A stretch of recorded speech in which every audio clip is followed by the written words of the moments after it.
Hello and welcome to Cylinder Radio. I'm jumping into part 2 with my last guest, Professor Erec Smith. We talked for about an hour and there was stuff that I still wanted to talk about, he still wanted to talk about, and instead of making one really long podcast, I'm going to cut it up into 2. So the first thing I want to jump into, welcome back, sir. Good to see you. The first thing I want to talk about is, why you're even coming on this podcast. And I'm going to be sharing your work on social media. Why use those channels as opposed to the more traditional channels of within your university and within kind of the university world? Because I want to get your thoughts on why you're making that decision. But it reminds me a little bit of Eric Weinstein has talked about this a bit because he doesn't trust a lot of the institutions in education, in higher education. And he feels like he can test out his ideas better. He doesn't trust a lot of a lot of things, but like peer review system. His brother had his ideas taken by peer review and pawned off as their own and things like that. So there's a lot of stuff within academia that he just doesn't trust. So he said, you know what? I'm going to go to social media because, in his words, I'm harder to roll up in an alley, or basically, have my ideas crushed or have my voice silenced if I have, Twitter followers and Instagram followers and podcasts out there. And I have some sort of like notoriety. So I really get that. And I think that's part of, my strategy too. If I would ever, get in trouble with my school or something, like I have people that are kind of following along with this stuff. So, was it something similar? Did you feel like you didn't have avenues within the traditional realm of academia to push back on this? Exactly. Yeah. The opportunities to talk in my field have been crushed to the point where I feel like my only option is to go outside of the field. What's more, I believe that sunlight is the best disinfectant. So if more people hear about what's going on, maybe something can be done. Maybe something can move in a more productive direction. Because as of now, these conversations just don't happen. And I try to have them to no avail. Sometimes people will respond, but it's few and far between, and it's not a very long conversation. So I feel like social media, podcasts, things like that, op-eds, these are the ways to go. I think regarding this particular topic, that topic being, CRT or the Great Awakening, if you want to call it that, I think this topic is a little too important for me to submit to a journal, wait for them to edit it, revise, or tell me to revise and resubmit, and then wait 2 years or something for it to be published. I think things are a little too dire for that avenue. So I've been writing, for the public more, and I'm going to continue doing that. Fortunately, I feel like I can, get books out there and things like that. So that's good. But peer review journals, that's on the back burner for now. Let me ask you, why are you concerned? And the reason I'm asking more for the audience, and I try to get as diverse a thinking audience as I can. But when I look up stuff about like critical race theory in academia and education, it's always from right-wing sources. It's always Breitbart, blah, blah, blah. The new civics curriculum that was just mentioned. I wrote down, Civics Secures Democracy Act. All of it, the negatives of it, were only from right-wing sources. So someone who doesn't look at those kinds of sources, which I would get, like if you don't want to read Breitbart or something like that, what would you say is your concern? You're concerned about this. Why? I think the best way to explain that is to share an anecdote of a dust-up that happened a couple of weeks ago. A leader in my field wrote a letter that he published on his personal blog about why he is leaving the Council for Writing Program Administrators. That is an organization in my field, typically well respected. And he's boycotting that because he was asked to put together a committee to recommend anti-racist outcomes in writing pedagogy. In this meeting, something racist happened. I don't know what. I still don't know what. In his letter, he says something racist happened. And he wants us to boycott the CWPA because something racist happened. I said, you know, if I'm going to boycott a major organization, I'm going to need a little more information. What happened?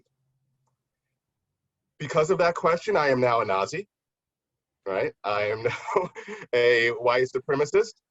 They were calling me that for a while, but you know, again, that mere question, asking somebody to tell me what happened, asking a person of color to tell me what happened when they accuse somebody of racism is racist. Even if coming from a black person. Even coming from a black person. Even coming from a black person. So the person that was claiming a racist thing happened was black? Asian. Asian. Okay. And then, I mean, I could go to like the intersectionality matrix, who's higher on the oppressive list, but won't. Not to make a joke of this, but I have to bring some levity to it. Something racist happened. Now that I'm with you, because just for people listening, like, it's a very subjective statement. I mean, what is considered racist is it could be really anything, because again, within this kind of thinking, intentions don't matter. It's results or impact. And I mean, the reason why they're not being specific about what happened is that, you know, many people are going to be like, is that racist? For lack of a better term, the CRT based anti-racist crowds, racism means something different. And, you know, I think the reason why they're being so vague is because if they were explicit and, you know, detailed about what happened, people would realize it's probably not that big of a deal. That's my theory anyway. Right. Well, if it was something that was like, I don't like this group of people, they should die, or a racial slur, then they would say it, because then they would have everyone behind them like, oh, right. Yeah, this is bad. Right? Exactly. Well, the story gets worse. Okay. Another organization, the Writing Program Administrators Journal, right, made a statement after this scholar wrote his letter asking people to boycott the organization. And they wrote a letter condemning the organization because racism happened. So they don't have the information either. But they wrote this statement saying, we need the CWPA to apologize and not get defensive. I'm using terminology from the letter. They can't get defensive at all. They should just admit that they were wrong. And that's that. We don't know what happened. We still don't know what happened. And asking what happened is anathema. I had people on a listserv where I asked the question, just talk about things I didn't do. I didn't ask for documentation. I asked what happened, right? Yeah. I didn't say people are lying or, you know, being deceitful. I'm asking what happened. This innocuous critique, or not critique, inquiry, right? Just question. Yeah, it's considered, you know, a sin, basically. So there's that. And then, finally, continue. The CWPA, the accused organization, came out and said, you know, a very, apologetic, saying, we're sorry this happened and that we harmed people. They don't know. They don't tell us what happened either. Nobody is saying what happened. But everybody's apologizing. And now we're going to revamp the organization and things like that. I wrote something to them saying, you know, your letter was about being there for BIPOC, right? But you're right. You're there for a certain kind of BIPOC. And I just need you to admit that, right? And their response was, we want to work with everybody. We hear you, Eric. So that was good, but we'll see what happens. Okay. What I saw, someone made a meme, someone that I've talked to online a bit, that made a meme, and it said basically like how there's intelligent people here, and then there's unintelligent people on like the MAGA like super extreme and like the woke super extreme. I don't think it's that. It's not unintelligent people. These are college professors. So how do you reconcile? These are smart people, right, Eric? I mean, I'm writing an op-ed right now. Okay. And the thesis statement is that academia is a high IQ, low EQ space, okay. Right? Brilliant people who can't adult, right? Yeah. Erudite minds who just can't handle a question, right? A inability to self-manage emotions and things like that, to the point where we can't have academic conversations in academia. It's a high IQ, low EQ establishment. Emotional intelligence is missing, not IQ. That's there. These are smart people, as you said. Yeah. So there you have it. And this last situation, I think that's a low EQ situation. I mean, is it because they're isolated? Like, I teach at a private school now, and a lot of parents who went to, they're college educated. A lot of them went to elite kind of like East Coast schools and stuff like that. And then their kids, is it like they're isolated? Is that what it is? That they don't have a lot of interaction with different kinds of people and they're surrounded by the same ideas? Is it echo chambers?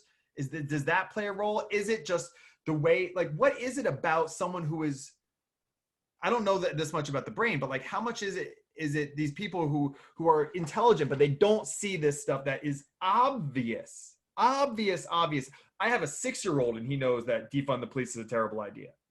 So I mean, they're overrun by maybe the neuroticism element of like the big 5 personality traits, or are they just so blinded by that kind of stuff? I'm trying to understand it. I'm not that bright, and yet I see this so clearly. Like I don't know. Like, can you expand on that concept of the EQ versus IQ? Well, I mean, I want to speak to what you said about echo chambers as well. Okay. There seems to be a network in my field anyway. And whenever there's a committee for doing something anti-racist, it's pretty much the same group of people, right? Now there's a committee for change going on now, in which I can point out the people who have called me white supremacist. It's half of them, basically. The committee for change is just a committee for change. I don't know what they're changing. They're trying to make it safer. They're trying to make conferences safer for people of color. I had no idea I was in trouble when I went to these conferences. I had no idea my life was in danger. So I'm trying to figure that out. But what I'm trying to say is, this is a tight-knit circle, and certain viewpoints just aren't represented at all. They're just not there. So I'm trying to do something about that, but Well, that's why you're here, and I appreciate the work that you're doing. How widespread is this from your? I mean, you can tell just within your field, but across academia. I mean, how much has this? If this is a virus, which I could say this is kind of like a mind virus, it feels that way, like it's like contagious and in weird ways. How much has it metastasized in American academia? Because academia is where we come up with kind of everything. It's like it's what is established as experts in every field, all of the data, all of the things that we say, this is what is, that's like, all the kinds of truth. And then in science, it's all kinds of development of vaccines and new technologies, and everything is within academia. So, and this is dangerous within academia. So how widespread is it from your kind of purview? From my purview, it's everything. I mean, it's taken over. I used to joke that they should rename my field woke studies. It's not a joke anymore. When you say your field, that's rhetoric and composition? Rhetoric and composition, yes. So as far as my view, yeah, it's the major ideology. That's interesting too, because rhetoric being persuasive speech, whoa, now they're learning the skills on how to recruit and metastasize more and spread it more, right? I mean, essentially. Well, yeah, and vague language does that, right? Yeah. I mean, mission statements are relatively vague. Manifestos, the come join us documents, they're not, particular. They're not specific. They're like, we're going to work on the pathos here. We're going to work on the emotions and things like that. They're good at that. They definitely, I mean, this last situation is proof of that. I mean, nobody was giving a clear statement, vagueness, ambiguity throughout. That's not an accident. It's interesting, you being called a white supremacist in the last episode. And if you haven't listened to that, please go back one episode and check that out. You talked about, your childhood growing up and then, going to a school, growing up like mostly around white kids where you're just like, all right, kind of on the outs to some degree. And then you go to a school that's more, integrated and you're kind of on the outs again. And then you're in the outs again. Yeah. Like you just always seem to be around pegs surrounded by square holes. Yep. And it's happening again. It's happening again. Yeah. This time in my field with grownups. With grown-ups. Yeah, it's not children. Not children. Although they like to sometimes infantilize themselves, they aren't actually children. No. Yeah. So you're kind of hammering this nail pretty hard. You work with Heterodox Academy. That's where we first met. And then you also are on the board of directors for FAIR. Yeah.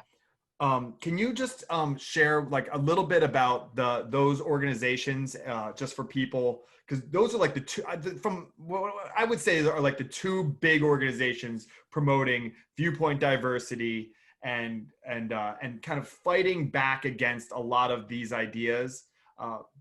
They're different, but also they're both they have similarities in they're promoting viewpoint diversity and really Enlightenment principles, classical liberal ideas, things like that. Well, I just joined FAIR. Okay.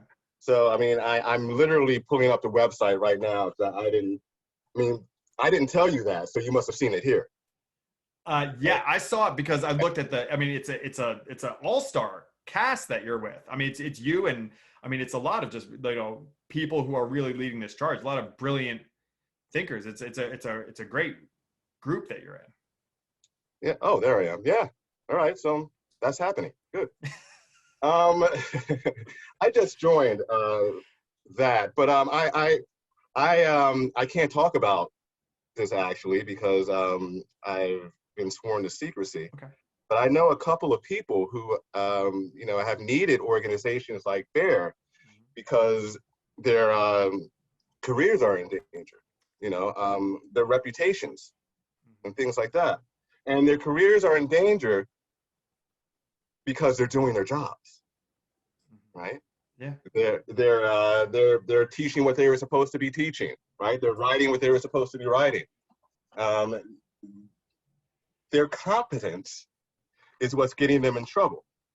And organizations like FAIR obviously can help with that. Heterodox is just there for people who want to, get back to what academia used to be, academic discourse. Let's talk about ideas.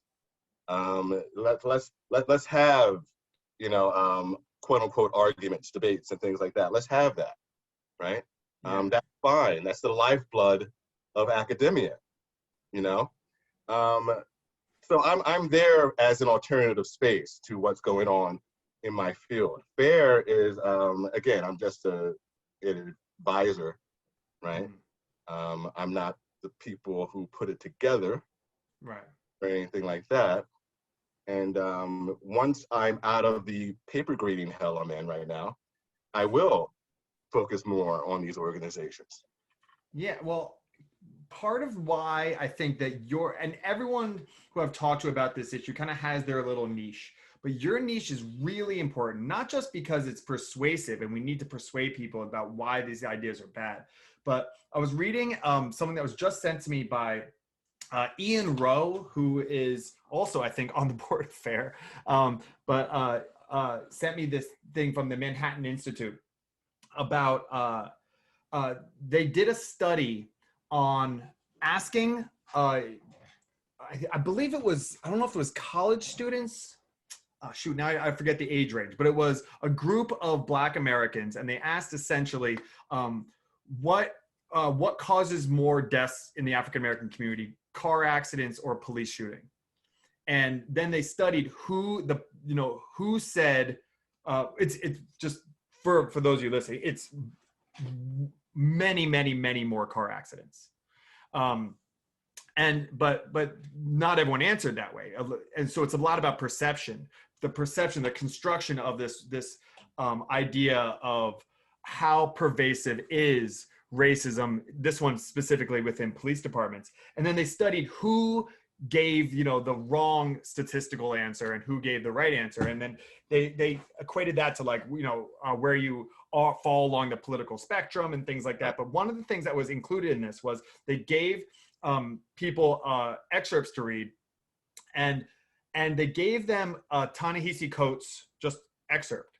And then their belief in having control over their lives fell noticeably. It fell 20% of how many people, after reading just a short blurb from Ta-Nehisi Coates, said they feel more hopeless going out into the world. No matter what they do, the world is so stacked against them that they cannot succeed. That aligns with it. That's the opposite of what you're trying to promote, which is agency. It's right. Individuals saying you have control over your life. You can go out and do amazing things. That's not saying that you're not going to have hurdles. That's not saying that racism doesn't exist. But it's probably a better thing to believe. I mean, at least believe that you can do stuff. I have little kids. I tell them, go try. But the idea of telling young people, or pushing these ideas on young people to make them feel hopeless seems exactly the opposite of what you're trying to promote. So that just came out like a day or two ago. But it aligns with what you're saying. Yeah, I mean, I'm all about empowerment, right? And it's very disempowering to be convinced that the world is against you, right? The world is keeping you from succeeding, from accomplishing your dreams, right? Kids are supposed to have dreams. Yeah. They're supposed to, tell you who they want to be when they grow up, right? And they should be, imagining that, playing make-believe, and eventually taking the proper steps to get to that goal. This is the opposite of that. Yeah. I mean, it's one thing to talk to adults about this or insist that adults have no agency. To instill it in children, I don't know what they're thinking. Especially Black children. I mean, I think that there is a difference there because the statistics are clear. I mean, just about socioeconomic standing and stuff like that, that there are a lot of people in Black communities that need to be cycle breakers. I've taught in schools that were 0% white. And one of the things I tell them is guys, someone's got to break this cycle. If you don't, you're passing on to your kids, but someone's got to. Everyone who is, living some sort of middle-class life or whatever, they had someone in their past who was poor or in a bad marginalized situation in society, and then they broke out of it. Really difficult to do, still difficult to do, but someone's got to do it. Right, I agree. Yeah, so to push that on, and it seems to be that's what's happening to Black kids. It takes on an a lot of people are focusing on the negatives of critical race theories, the vilification of white kids coming home crying, saying I'm such a bad person and blah, blah, blah, which is gross and bad. And I'm on board with that. But I am kind of more focused right now on the kids that I've taught who told me after graduation, they said I was really confused growing up because my teachers were telling me you can do anything you want to do, you can be anything you want to be when you grow up. And then on one side of the mouth, then on the other side, the world is so stacked against you, you can never succeed at all. It's like, well, like that's not, don't tell kids that. It's, first of all, it's not true. You can get out. Okay, you can get out of the hood. It's difficult, but you can do it. And it's just crushing dreams is just so hard for me to not fight back on. And if I'm missing something, if you're missing something, we don't get what we're missing because they won't talk. Right. And I mean, I can't tell you how many times I've been like, okay, can elaborate. Tell me what you're thinking and why you're thinking it. You know, pretend you're an academic. You know, and you know, let's have a conversation about this. And no, nothing doing. And you know, I talked about a lack of emotional intelligence earlier. There's also strategy in that. You know, I'm going to keep you in the dark because, you know, I can get away with things easier. You know, that way I can push this idea and its vagueness easier if I don't have this conversation with you, right? So that's purposeful, and so I guess it's a, you know, a combination of low EQ and you know, bad faith. Yeah. So two more things I just want to touch on. One is, what are some tips that you would have? You are, you know, your thing is empowerment of and I'm gonna apply it for now for like K through 12. What are some, like, I don't know, maybe not tips, but like, what are some ideas about how you see maybe like framing, even just like framing your teaching or something like that, that would be more empowering for young people? Like what kind of like examples, like do this, not this, is typically by your opinion would be more empowering? Well, I'm a big fan of problem-based learning as a pedagogy because it's outward facing, right? It's not in the classroom. You're solving a real problem. There are real stakeholders, right? And you are going to find out how much agency you have, right? Even if you're in a team, you know, you're going to find that out. And what's more, it forces reality testing, right? It forces you to look at the world as it is and act accordingly to solve this problem, which is one of the three components of empowerment theory, the behavioral, strategic. It is about working together to get things done, right? So PBL, problem-based learning, is kind of the pedagogical manifestation of that component of empowerment. So I like to do that as well. I'm paraphrasing Du Bois, a lot of people actually, but he said we have to work with the world that is, not the world we want, you know, we want it to be, right? We have to be realistic about this. PBL forces you to look at the world as it is, because that's the only way you can solve this real problem, right? So you're not, you know, you're not ignoring statistics. You're not saying that more Black people die of, you know, police violence than car crashes. That's not real. Right? So PBL forces you to acknowledge reality as well. That's an awesome thing. I'm not a military person, but all of my roommates in college were in the military, and it was an interesting thing because in the military, you're shoulder to shoulder with problem solving, and I mean, in the military, in your unit, it's super diverse. And no one gives a shit. Like no one cares. Like you'll bust each other's balls. You'll probably, you know, use racial slurs and stuff like that against each other, just as like, because you feel you're like brothers against, you know, in like a life or death struggle, life or death problem. And I'm with you. And I think that that's an important thing for people to take away is if you want to integrate people, you put them on a task together to solve something shoulder to shoulder, moving in the same direction. Right. Yeah, right. Exactly. And you know, it's in my field, there is a legitimate push for linguistic justice, right? Not shaming somebody because they speak in a dialect that isn't considered standard English, or as I prefer, language of wider communication. Yes, that was my next question. So please, yeah, just run with this. That was my next question. I'm sorry. Yeah. And it's legit. I mean, I believe in linguistic justice. You know, you shouldn't, look down on somebody because they don't sound like you. That's absurd, right? But it's more extended in my field to writing, right? You should write in your dialect as well. And, I'm thinking, well, in most professional and civil or civic spaces, if you're trying to get something done, if you're writing a letter to your public official or even an op-ed or something like that, it might be good to have an understanding of what's called standardized English, right? That might be a nice tool to have in your back pocket. And PBL, I have my students write recommendation reports for organizations in town. And PBL forces you to gauge the rhetorical situation and write accordingly. So this idea of write the way you want, forget about that. Well, okay, but I'm trying to solve this problem.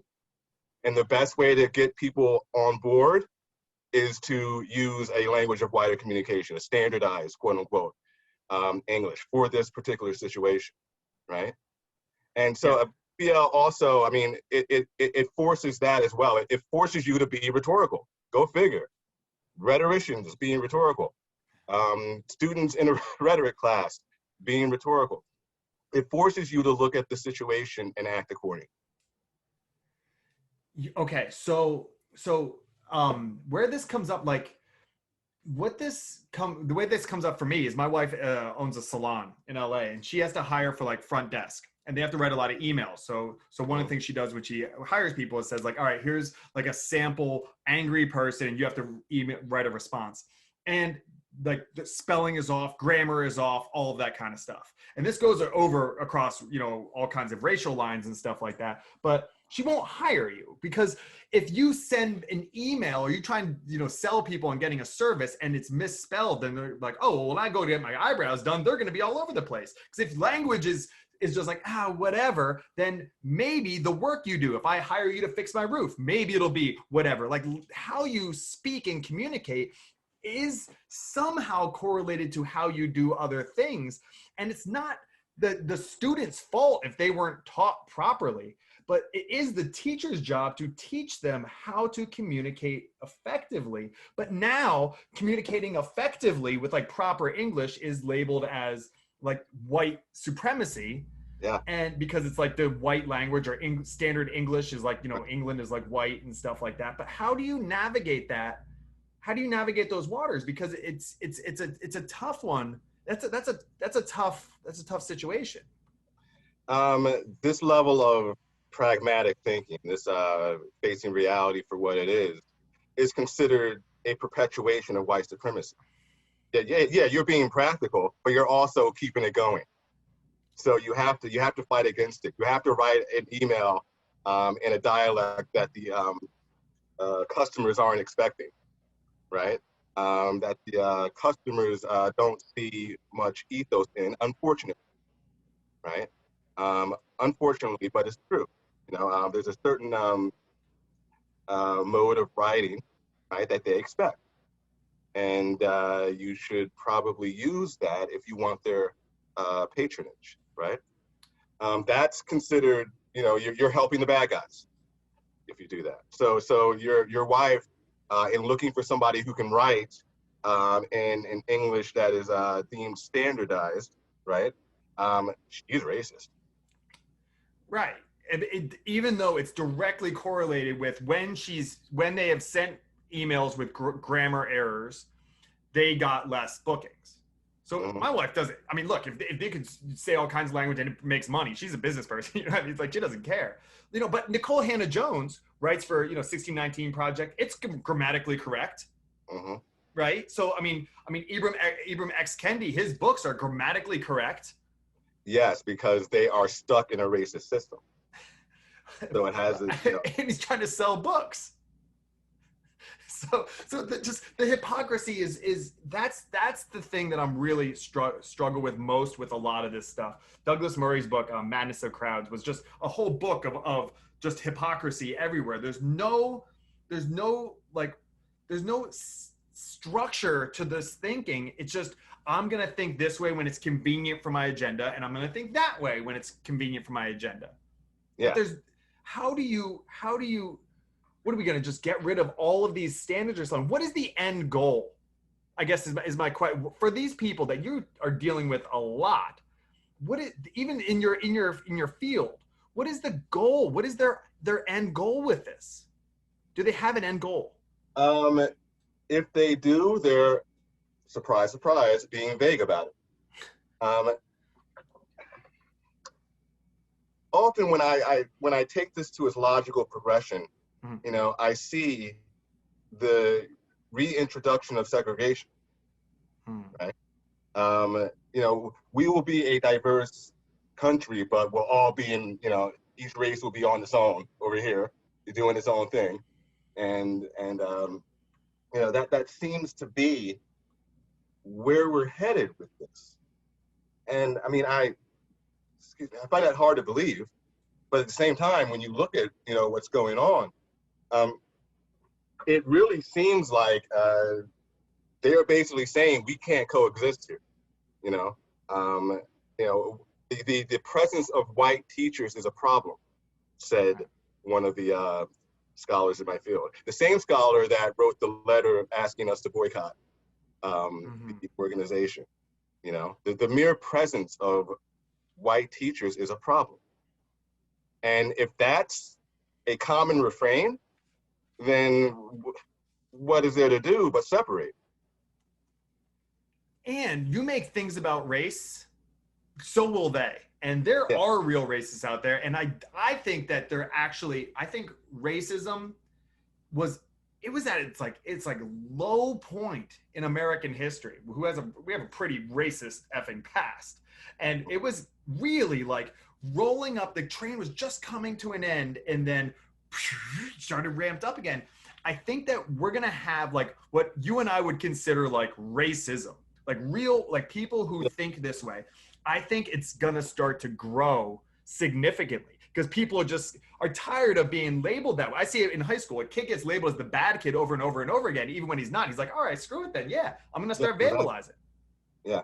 I'm a racist no matter what. Everyone hates me because I said nice hair or something like that, so I'm a racist. Everyone hates me, but you know who doesn't hate me? Yeah. Racists. And they say, come on, come with us. We love you. You're a hero. We all want to be accepted. That's deeply human, is our need for acceptance in our tribe.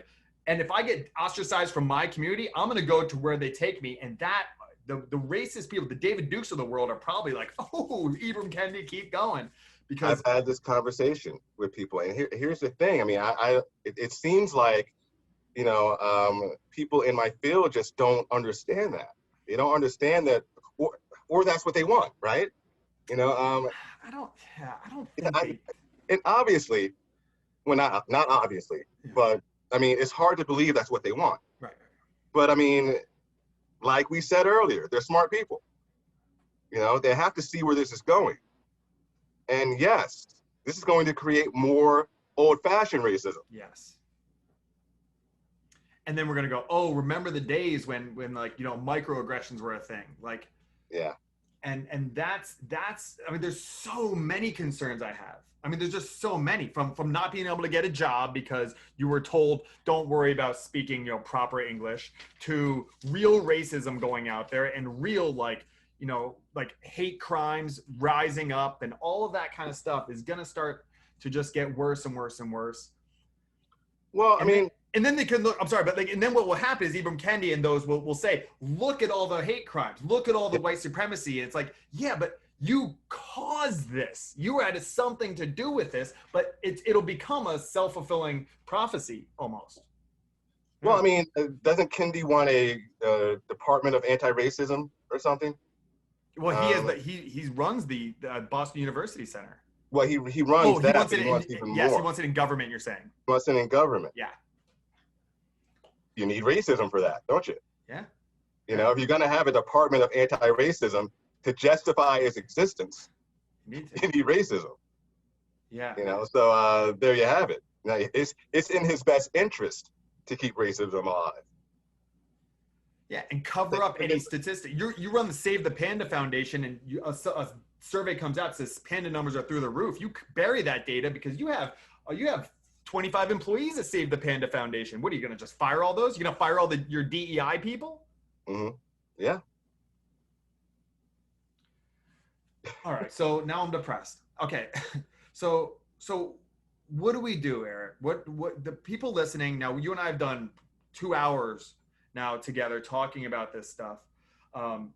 What does someone who's at home, if they take our word on this, that this is a very serious thing, it's not just a conservative right-wing thing, this is an American thing, what do they do? What would you recommend that people do?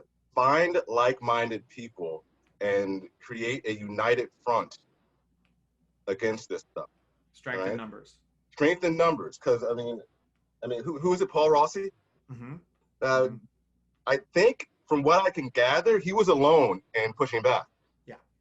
You know, it can be a very lonely experience. You can think you're the only one, who is sane around here, but if you speak up, you'll be attacked. We need numbers, right? We need united front. We need people from across industries and disciplines coming together and saying enough is enough.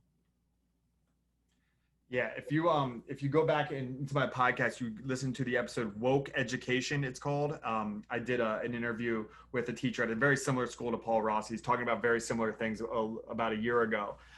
And he was so scared to even come on my podcast. I had to, cover up his voice and his identity and stuff like that. And we see why, because Paul Rossi was fired. So yes, strength in numbers. Read your book, your work. Follow your stuff on social media, Erec Smith, and then reach out to me. Spread the stuff that I can do, because I can talk about things. And Eric, you got balls too. Sorry, but like you do, like you're willing to speak out when other people won't.